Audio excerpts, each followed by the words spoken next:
القلب إيمانا ويبقى العقل. اعوذ باللہ من الشیطان الرجیم، بسم اللہ الرحمن الرحیم۔ وَإِذَا مَرِضْتُ فَهُوَ يَشْفِينِ وَقَالَ النَّبِيُّ صلی اللہ علیہ وسلم لِكُلِّ دَاءٍ دَوَاءٌ۔ آج کا ٹاپک کرونا ویکسین لگوانے کے حوالے سے ہے۔ بعض اوقات سوال کئی لوگ پوچھتے ہیں کہ لگوائی جائے یا نہ لگوائی جائے، شرعی نقطہ نظر اس کے بارے میں کیا ہے۔ اسی طرح سب سے آخر میں جو بات بتاؤں گا وہ یہ ہے کہ جو لوگ لگوا چکے ہیں ان کے لیے یا جو لگوانا چاہتے ہیں ان کے لیے ایک زبردست طبی مشورہ بھی ہے جو سائنٹیفک اپروو بھی ہے، کہ جن کو وہم ہے کہ اس دوائی میں کوئی مسئلہ ہے۔ تو سب سے پہلے اب اس وقت جو سب سے اہم سوال ہے جو دنیا بھر میں زیر گردش ہے، اور صرف مسلمانوں میں نہیں بلکہ غیر مسلم بھی اس کرونا وائرس ویکسین سے متعلق دوہری آراء رکھتے ہیں۔ خیر، ہم پاکستان کے حوالے سے ہی بات کریں گے کہ کئی قسم کے سوالات اس کے حوالے سے جنم لے رہے ہیں۔ کئی گروہ جو ہیں نا وہ اس کو لگوانے کی مخالفت کر رہے ہیں، اور مفروضے وہی جنم لے رہے ہیں جو کہ مشہور اور معروف بھی ہیں کہ کیا ویکسین لگوانے سے بچے پیدا کرنے کی صلاحیت ختم ہو جائے گی، اور اس سے دماغوں کو کنٹرول کیا جائے گا، یا اس میں کوئی 5G چپ چھپی ہوئی ہے۔ اسی طرح کچھ خبریں بعض اوقات مغرب کی طرف سے ہی پینک پھیلا رہی ہیں۔ یہ ان لوگوں کے دلائل ہیں جو ایک ویکسین لگوانے کی مخالفت کر رہے ہیں۔ تو وہی بات بتا رہا ہوں آپ کو، جیسے کہ ابھی 18 جنوری کو DW نے ایک رپورٹ جاری کی جس کے مطابق انڈیا میں کورونا ویکسین لگانے سے سینکڑوں لوگ متاثر ہوئے۔ کئیوں کو ہارٹ اٹیک ہو گیا، کئیوں کے جسم میں خون کے لوتھڑے بننا شروع ہو گئے، اور کئیوں کی اموات ہو گئیں۔ تو اس طرح ایک سائنسدانوں کی طرف سے یہ تحقیق منسوب کر دی گئی ہے کہ یہ ویکسین لگوانے والا ابھی حال ہی میں ایک جیسے سائنسدان نے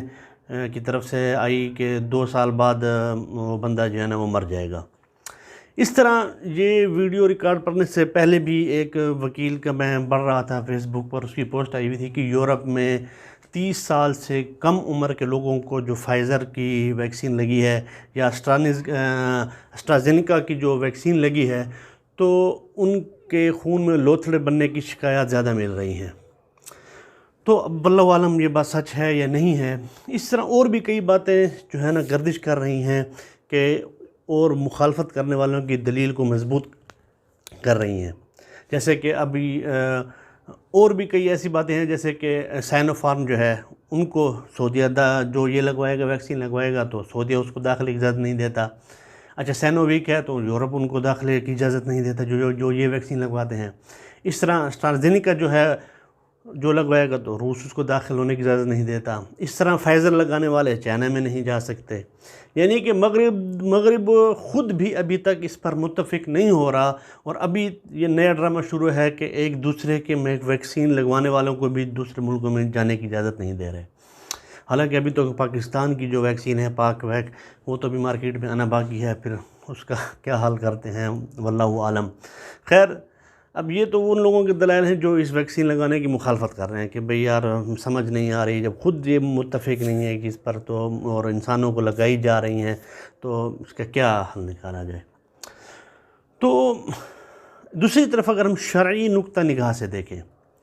تو موجودہ حالات میں کرونا وائرس کا جو انجیکشن مرض سے بچاؤ کے لیے جو ویکسین لگائی جا رہی ہے، تو پہلے تو ہم ویکسین کا مطلب کو سمجھیں کہ ویکسین ہے کیا چیز۔ تو ویکسین جو ہے نا یہ ایک دوا یا مادہ یا سبسٹنس جس کو کہا جاتا ہے جو کسی جراثیم یعنی کہ وائرس یا بیکٹیریا سے بنائی جاتی ہے۔ جس مرض کی ویکسین ہوتی ہے اسی مرض کا وائرس یا بیکٹیریا مار کر یا کمزور کر کے ڈالا جاتا ہے۔ جب یہ جراثیم ویکسین کے ذریعے جسم میں داخل کیا جاتا ہے تو جسم کا مدافعاتی نظام اس جراثیم کے خلاف ایک قوت بنا لیتا ہے جسے اینٹی باڈیز کہا جاتا ہے۔ یہ اینٹی باڈیز ویکسین کے ذریعے جسم میں داخل کیے گئے مردہ یا کمزور جراثیم کو ختم کر دیتے ہیں۔ اب جب بھی یہ مخصوص جراثیم قدرتی طور پر جسم میں داخل ہوگا تو اس جراثیم کے خلاف جسم میں پہلے سے موجود اینٹی باڈیز ٹھیک ہے نا اسے مار کر جسم کو بیماری لگنے سے محفوظ رکھے گی۔ اب اس چیز کو دیکھا جائے تو ویکسین بہت اچھی چیز معلوم ہوتی ہے، لیکن ایک حقیقت یہ بھی ہے کہ امیر ممالک ان ویکسین کی بدولت اپنے شہریوں کو جو سائیڈ ایفیکٹس کی صورت میں اربوں ڈالر ہرجانہ بھی ادا کر چکے ہیں مختلف بیماریوں کی صورت میں، لیکن غریب ممالک کے جو شہریوں کا جو ہے نا وہ پھر کوئی بھی پرسان حال نہیں ہوتا۔ خیر یہ ایک علیحدہ ٹاپک ہے۔ اب کرونا وائرس ویکسین کے بارے میں ہی آتے ہیں کہ یہ ویکسین احتیاط کے طور پر مبینہ بیماری سے بچاؤ اور پیشگی علاج کے طور پر لگائی جا رہی ہے، ٹھیک ہے نا، یعنی کسی کو بیماری کی صورت میں نہیں لگائی جا رہی بلکہ اس سے بچاؤ کے لیے لگائی جا رہی ہے، یعنی یقینی بیماری کا علاج اس میں مقصود نہیں ہے۔ اس لیے اس کا شرعی حکم یہ ہے کہ اگر کوئی ماہر دیندار ڈاکٹر اس بات کی تصدیق کر دے کہ یہ مضر صحت نہیں ہے اور تجربے سے اس کا مفید ہونا بھی ثابت ہو جائے اور اس میں کوئی حرام یا ناپاک ملی ہوئی چیز بھی نہ ہو اور اس کا یقین یا ظن غالب نہ ہو تو اس کا لگانا پھر جو ہے نا وہ جائز ہے۔ حرام چیز کی آمیزش کے صرف شک و شبہ کی وجہ سے اس کو حرام نہیں کہا جائے گا۔ کوئی شخص شبہ کی بنیاد پر احتیاط کرے تو وہ پھر علیحدہ بات ہے، اور اگر حرام اجزاء یا ناپاک چیز ملی ہوئی ہونے کا یقین یا ظن غالب ہو تو اس صورت میں پیشگی علاج کے طور پر اس کا پھر استعمال جائز نہیں ہے۔ تو اس بات کو اچھی طرح خوب سمجھ لے کہ پیشگی علاج یعنی آپ کو بیماری نہیں ہے، صرف بیماری سے بچنے کے لیے حرام یا ناپاک چیز کا استعمال کسی صورت بھی جائز نہیں ہے۔ ہاں اگر کورونا کے کسی مریض کو بطور دوا یہ انجیکشن لگایا جائے تو اس صورت میں اگر اس میں حرام اجزاء کی آمیزش کا یقین یا غالب گمان نہیں تو پھر استعمال جائز ہے، لیکن اگر حرام کی آمیزش کا قرائن سے معلوم ہو جائے تو یقینی بیماری کی صورت میں بھی اس کا استعمال اس وقت تک جائز نہیں جب تک کوئی مسلمان ماہر دیندار طبیب یہ نہ کہہ دے کہ اس بیماری کا علاج کسی بھی حلال چیز سے ممکن نہیں بلکہ یہی حرام اجزاء ملی دوا ہی ضروری ہے، اور تجربے سے اس کا مفید ہونا بھی ثابت ہو جائے تو مجبوراً بطور دوا اور علاج بقدر ضرورت حرام اجزاء ملی انجیکشن استعمال کرنے کی پھر گنجائش ہوگی۔ اسی طرح حکومت کو جو ہے نا سماجی اور قانونی مسائل پر مشورے دینے والے اسلامی نظریاتی کونسل کے جو سربراہ ہیں قبلہ ایاز صاحب، وہ بھی کووڈ-19 کے بارے میں کئی سازشیں وہ کہتے ہیں کہ کئی جو سازشی مفروض ہیں وہ یورپ کی طرف سے ہی جنم لے رہے ہیں اور سوشل میڈیا میں پھیلا بھی انہی کی طرف سے ہی پھیلائے جا رہے ہیں۔ وہ فرماتے ہیں کہ اسکالرز کی اکثریت کہہ چکی ہے کہ ویکسین اور علاج بہت ضروری ہے، لیکن پھر بھی کچھ انتہا پسند جیسے کہ کچھ پولیو کے جیسے مخالف ہیں تو ان کے معاملے میں تو انہوں نے مشورہ دیا ہے کہ ان سب باتوں کا پولیو کے جو معاملے میں بھی بعض لوگ جیسے مخالف ہیں انہوں نے بھی مشورہ دیا ہے کہ ملک میں مغرب کے بارے میں پائی جانے والے بدگمانی کی وجہ سے بہتر ہے کہ پاکستان امریکہ اور برطانیہ کی بجائے روس اور چائنا سے ویکسین حاصل کر لے، یعنی بھی انہوں نے بھی مشورہ دیا ہے کہ اس کو لگایا جائے۔ اب ان سب باتوں کا نتیجہ یہی نکلا کہ آپ کو اپنے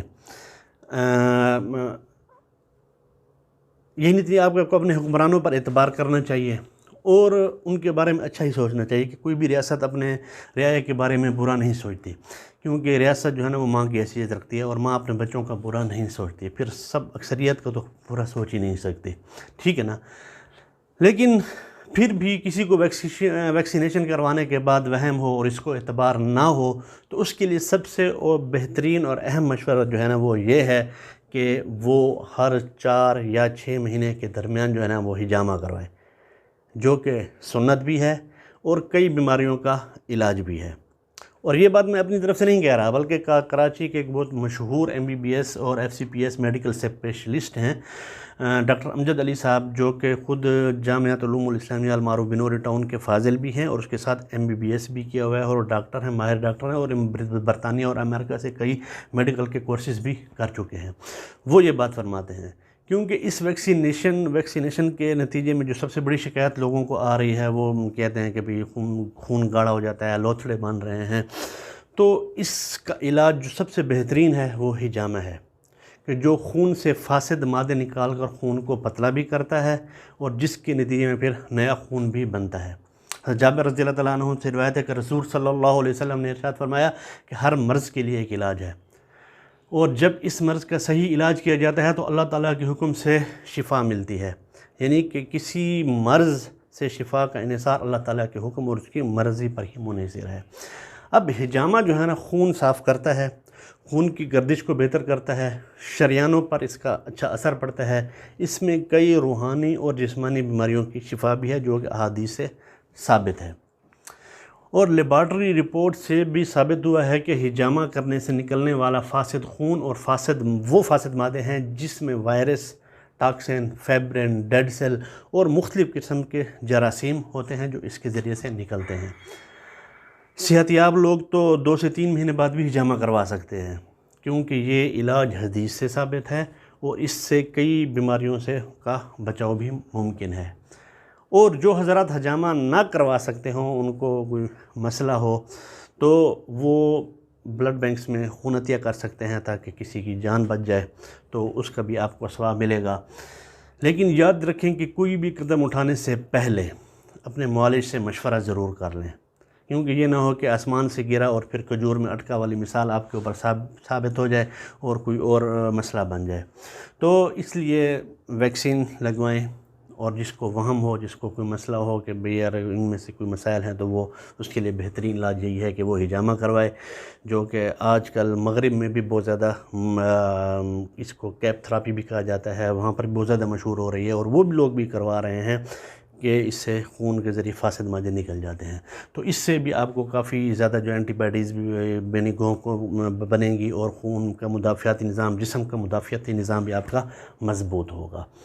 امید ہے آپ کو ساری بات سمجھ آ چکی ہوگی، شرعی نقطہ نظر بھی آپ کے سامنے آ چکا ہے۔ تو وما علینا الا البلاغ۔ السلام علیکم۔